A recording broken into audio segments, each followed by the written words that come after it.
Hello, welcome back to the channel, and this is a channel where we give you reviews, playthroughs, unboxings. We generally like to talk a load of bollocks about tabletop gaming in general, and in this video we're going to be talking about a lump of nostalgia. We're going to be talking about Heroquest. This is the 2022 retail reprint. This game was first released in 1990. It's essentially an Ameritrash roll and move game where one player will be taking the role of an overlord. They'll be controlling the monsters, and the other players will be taking control of heroes. They'll be trying to fulfill the requirements of the scenario that will allow them to win the game. So in this video, we're going to give you a very brief overview of the rules. We'll be telling you what we do like, what we don't like. Then we'll come back and we'll tell you whether or not Heroquest is still worth your time and bother 32 years after it was first released in 1990. So remember, if you're new here, then please consider subscribing to this channel. Hit the like button, comment, and all that bullshit. And we'll see you after this.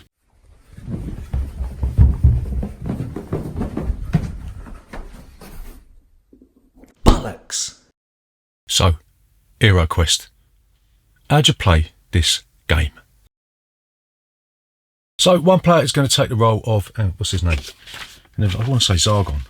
Yeah, Zargon. One player's going to take the role of Zargon. He's going to be controlling the monsters and all that stuff. And the other players are going to take the role of either the barbarian, dwarf, the elf, or the magic user. Yeah, I know it says wizard in the book, but I'm old school AD&D, so I'm going to call it a magic user, right? You've got a problem with that. Each player's going to take a character sheet. You're going to write down all their character's stats and hit points on the sheet. The wizard's going to get a set of 3 spells, and the elf is going to get the other set of spells. You've got different types of spells. You've got earth, air, fire, and water spells. The barbarian is better at fighting and defense. The magic user is better at casting spells and doesn't really have a lot of hit points or defense. And the elf can cast spells and has a little bit of fighting prowess. And the dwarf has this ability of disarming traps, and he's also got a battle axe, so you've got to be wary of that, right? So you're going to put the board out in the center of the table. Zargon is going to take a screen. He's going to put the quest book behind the screen. You're going to set up the entry room by placing the staircase in the room and any other stuff that the quest book tells you to do. So on your turn, you're going to select one of the characters to have a go. They're either going to move and take an action,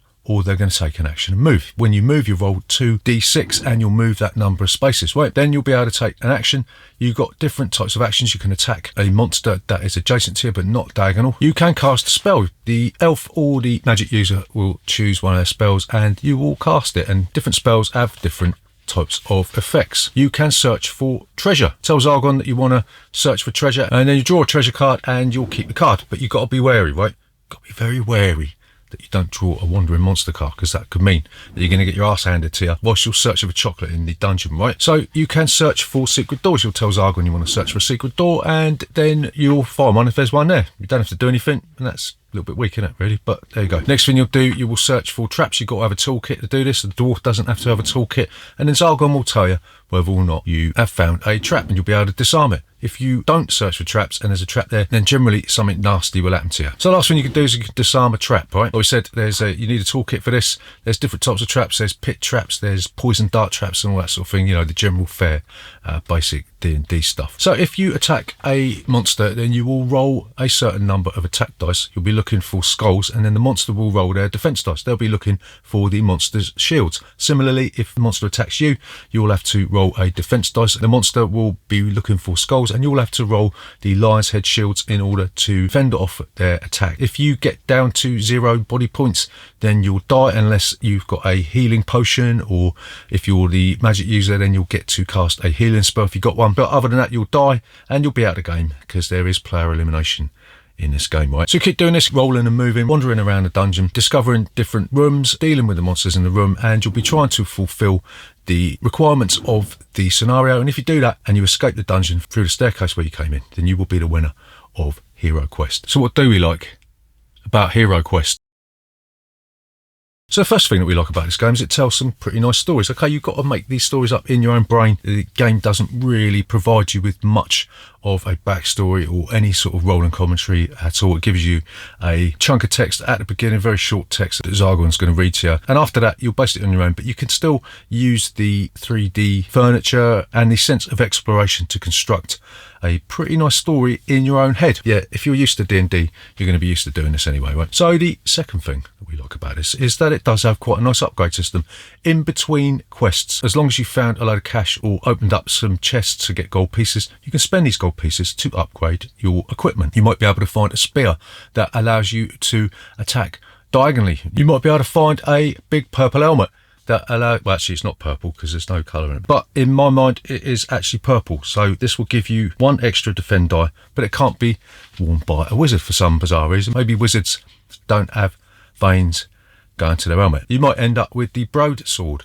and this allows you to give you 3 extra combat dice, and again, this can't be used by a wizard, right? So there's some nice combat upgrades and different upgrades that you can get as long as you loot the dungeon to the best of your abilities. So the next thing that we like about Heroquest is that the spells add an extra layer of, I'll say depth to the game. I can't really think of another word for it, but yes, let's say depth, right? They add an unknown quantity to the game, right? Also, it adds a little bit of balance because a wizard is actually a bit of a weakling, right? So some of the spells that you get in the game, which do change things up quite a bit, you might have to ball of flame, and this inflicts 2 body points on a monster. They do get to roll movement die, and if they roll a 5 or 6, it gets reduced to 1, right? So you might end up with the Swift Wind card, and it says this may be cast on a hero, including yourself. It gives a powerful burst of energy. It allows you to roll 2 red dice in addition to your normal movement dice, right? So that's quite nice if you want to get out of the dungeon sharpish, you know what I mean? Or you might end up with a courage spell, and this says that next time a hero attacks, it may roll 2 extra combat dice, and the spell is broken the moment the monster is no longer in sight, right? So these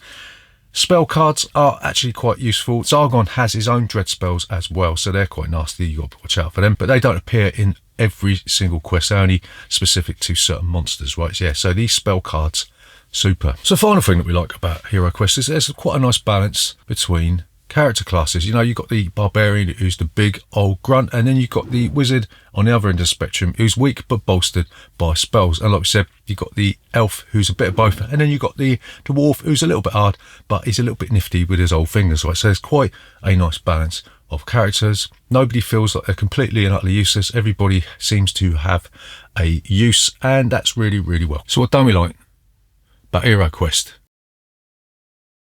So the first thing that we don't like, and yes, it's roll and move again. We hate roll and move. I'm not really going to talk about this very much, but sometimes when you roll a 12, you think I could have used that movement on another turn, but when you roll a 2 and you need 12 movement, you're going to be pulling your hair out, and it's just an out-of-date mechanic.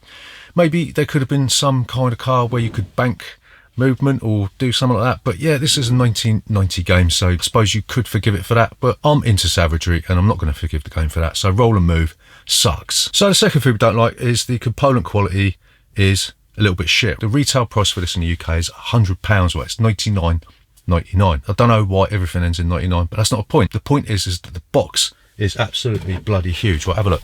The box is huge, but the components take up about this room. This is inserts, right? So that's a waste of time. And the miniatures aren't that great. They're all sort of bent. They don't actually look that good. The tiles are shite quality. The dice are okay. You could do with another set of movement dice, but I suppose they're just general D6. But yeah, overall, there's not really that much in the box for the money. So it seems like a bit of a rip-off. So the next thing we don't like about this is that the map is generally always the same. Right? Okay, you're going to be using different rooms in different scenarios, but at the end of the day, this probably would have benefited from maybe a tile-based system where you can make it a different dungeon as you go along each time you play it. But as it stands, you've only got one map, and the corridors and all that sort of thing generally stay the same, and that sort of limits the scope for exploration and replayability at the end of the day, right? So the next thing that we don't like, there's quite a few things we don't like about this, but the next thing we don't like is that the scenarios generally have an climax, right? There's plenty of scenarios in the core set that once you've completed it, you're just trying to get out, and then there's no monsters to fight, so you'll just be rolling a die trying to get back to the stairwell so you can get out, right? So add to this the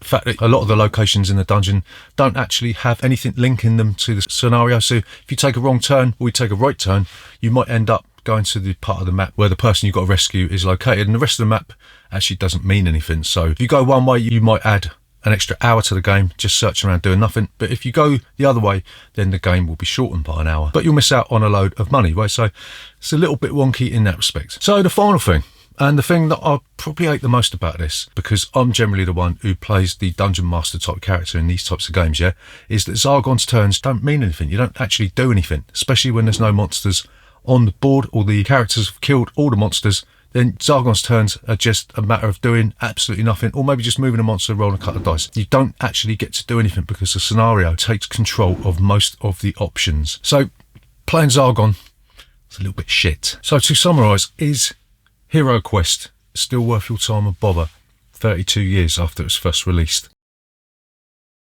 So we're going to say probably not, but then again, do have a little soft spot for this game. I didn't really play it much when I was a kid because we were already into AD&D, and this was like the sort of poor man's version. The Dinlows used to play this game and the real hard nuts used to play AD&D, right? So I didn't really play this much, but even though this has got roll and move, even though it has like an empty feel the further into it you get, I still sort of enjoy just rolling a few dice, seeing what happens, and generally just watching the scenario play out in front of the players, right? Even so, there's still something in my brain that tells me I should be playing AD&D instead of this. If you add in the excruciatingly exorbitant price tag of 100 quid plus the £25 for the expansions, really can't recommend Heroquest. There's just not enough in the box. It makes it look like there's loads in the box. You could probably sail to France in this box, right? It's that big, but when you actually strip out all the fluff, there's not really that much left in there. So whilst I'm not saying Heroquest is an entire waste of time,